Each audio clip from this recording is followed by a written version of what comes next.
We all know we're not supposed to talk about sex, religion, or politics at a family gathering, although some of us do. But there's one topic that nobody wants to talk about, and that's long-term care. As a financial advisor, it's one thing to talk about long-term care in the office. It's another thing to talk about it in media, podcasts, radio, seminars, and such. As a financial advisor, you're a numbers person. You want to talk about 70% of people are going to need some kind of long-term care. The cost is now averaging $8,000 to $9,000 a month. The average stay is 3 years. It's not covered by Medicare, and on and on. If this was just a numbers conversation, it would be pretty easy. But it's not.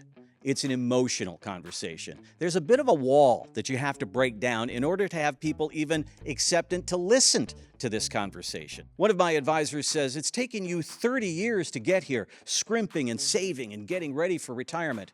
Can we just spend 10 minutes talking about something that could undo all of it?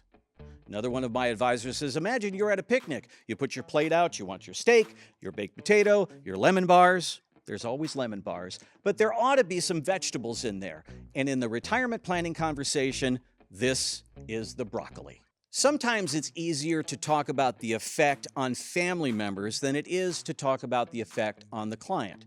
That's where I think you can bring in some of your stats and some of your numbers. Talk about the pressure and the difficulty that this could put on your family, the burnout, the resentment, the financial difficulties. There's even a stat that says 30% of caregivers pass away before the person they're caring for because of stress and other issues. Talking about long-term care can be a difficult conversation, but it doesn't have to be in the media and in your seminars.